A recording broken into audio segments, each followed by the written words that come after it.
Pessoal, então vamos lá. Vamos tentar explicar de maneira bem clara e objetiva quais são as utilidades do exercício aeróbio em jejum. Tá? Então a gente vai tentar explicar de maneira simples, mas baseada em evidências científicas. Então, antes de mais nada, vamos entender melhor o que é o aeróbio em jejum, para que a gente não confunda com aquela outra prática, que é o jejum intermitente. Então, o que é o aeróbio em jejum? Então, a gente tem que pegar, comparar os indivíduos que fazem o tal do aeróbio em jejum com indivíduos que não estão fazendo. Então, normalmente os estudos, e esses que a gente vai mostrar fizeram exatamente a mesma coisa, separam os indivíduos em dois grupos, certo? E aí os indivíduos têm a sua noite de sono. Ao acordar, um grupo fica em jejum, o outro grupo consome uma pequena quantidade de quilocalorias, ou seja, faz uma refeição, realiza uma refeição, um café da manhã. Na sequência, esses grupos são testados, então os dois grupos realizam um exercício aeróbio leve, ok? Aqui no exemplo eu coloquei um exercício com um gasto aí de 300 quilocalorias. E aí, no resto do dia, esses indivíduos fazem normalmente as suas outras refeições. Porém, reparem, os dois grupos têm o mesmo consumo calórico. Então, nos dois exemplos que nós demos aqui, os dois grupos consumiram ao final do dia 1.500 quilocalorias. A diferença é que um dos grupos consumiu uma parte no café da manhã e o restante após o exercício. O grupo que estava em jejum, já que ele não consumiu antes do exercício, ele deixou para consumir as 1.500 quilocalorias ao longo do dia. Mas por que os dois grupos têm que consumir a mesma quantidade de quilocalorias? Porque quem acompanhou os outros vídeos notou que as pesquisas têm mostrado para a gente que o que realmente emagrece é o tal do balanço calórico negativo.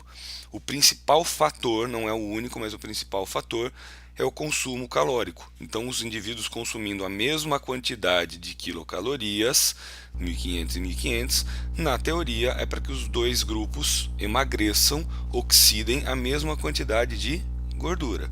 Então, realmente é isso que eles têm que fazer, porque eles querem comparar se a estratégia do jejum ela é benéfica no que diz respeito ao emagrecimento. Então vamos equilibrar o balanço calórico, vamos equilibrar o consumo calórico, melhor dizendo, e vamos ver se o jejum realmente fez diferença.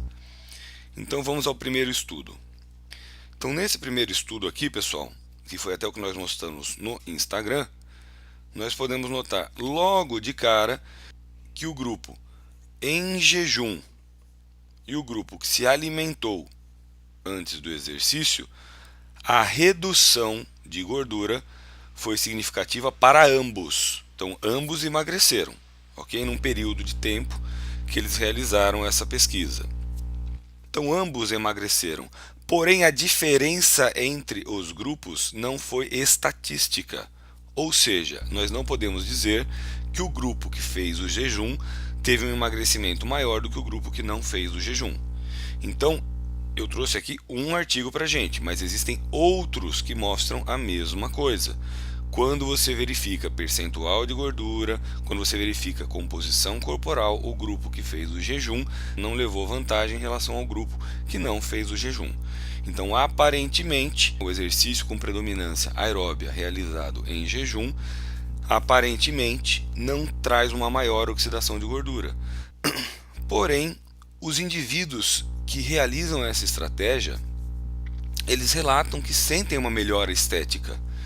E não é mentira, A gente acompanha, eu sou professor universitário, então eu trabalho em duas faculdades de educação física. Muitos dos nossos alunos participam de campeonatos de culturismo. Então, muitos deles relatam que realmente sentem melhora na estética quando realizam essa estratégia. Mas vamos analisar, quando eles realizam essa estratégia? Eles realizam essa estratégia quando já está próximo ao campeonato. Portanto, o percentual de gordura desses indivíduos já está baixo. Por que eles sentem uma melhor estética? Entendam, para que o músculo apareça, a gente tem que tirar tudo que está na frente dele. E, por outro lado, se eu conseguir aumentar o volume do músculo, ele vai aparecer ainda mais. Então, se eu tirar a gordura que está na frente, se eu tirar a água que está na frente, ele aparece mais. Ao mesmo tempo, se eu conseguir aumentar o volume do músculo, mais ainda ele irá aparecer. Então, é exatamente isso que acontece, pessoal. Dá uma olhada aqui nesse estudo. O grupo em jejum e o grupo que se alimentou, tomou o café da manhã. Qual foi a grande diferença entre esses dois grupos? O que eles estão analisando aqui? Ó? Conteúdo de glicogênio dentro do músculo desses indivíduos. O glicogênio é o carboidrato do músculo. Então, quando nós consumimos o carboidrato, nós consumimos lá glicose, frutose, galactose, lactose, enfim, qualquer tipo de carboidrato, certo? O nosso corpo converte todas essas fontes em glicose, e essa glicose, quando a gente acumula um monte de glicose, quando a gente junta um monte de glicose, nós formamos o glicogênio. Então a glicose é como se fosse uma uva, o glicogênio é o cacho de uvas. Então é assim que a gente armazena o carboidrato dentro do nosso músculo. E reparem, no grupo em jejum e no grupo alimentado, qual foi a grande diferença? Olha lá, 54,7 para 2,9. Uma diferença muito grande. No que? No conteúdo de glicogênio intramuscular. Então, o aeróbio em jejum, ele serve muito bem para isso aqui, ó, para aumentar a quantidade de carboidrato dentro dos nossos músculos, das nossas células musculares. Quem ainda não assistiu, assista a nossa aula anterior, que fala sobre catabolismo, anabolismo e supercompensação. Isso aqui nada mais é do que a nossa supercompensação. Vamos entender melhor, então, de uma maneira um pouco mais didática, pessoal. Então, olha lá, o indivíduo que se alimentou antes de realizar o exercício aeróbio em jejum. Olha a corrente sanguínea desse indivíduo, olha as nossas uvas lá, a glicose, certo?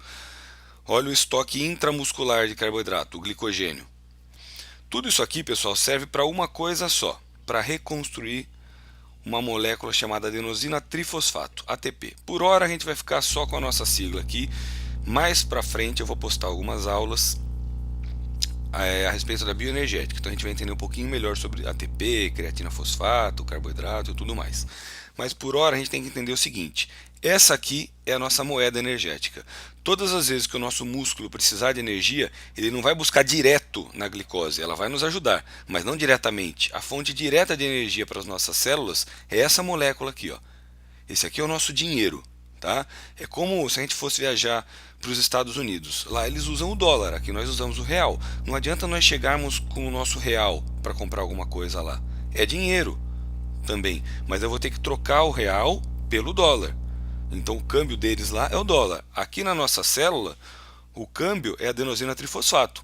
Então a glicose também é dinheiro, mas eu vou ter que trocar ela por adenosina trifosfato. Então a gente utiliza a nossa glicose, o nosso carboidrato, para reconstruir ou para construir a adenosina trifosfato para que a nossa célula tenha energia e possa funcionar. Tudo bem?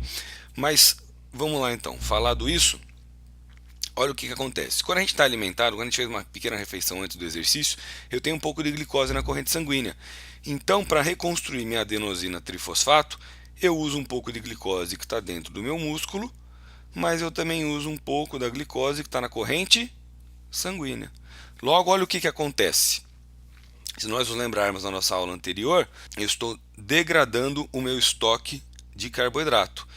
Mas vamos pensar no estoque dentro da célula, porque é isso que a gente quer ver, a tal da supercompensação, né? Então olha o meu estoque dentro da célula. Eu usei ele inteiro? Não.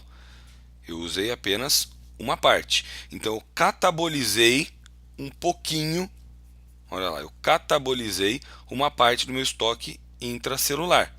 Logo, na recuperação, depois que eu parar o exercício, né, com a minha alimentação, com o meu sono, com a minha suplementação, eu vou recuperar, ou seja, anabolizar, mas como nós dissemos na aula anterior, o nosso corpo funciona sempre à base de supercompensação.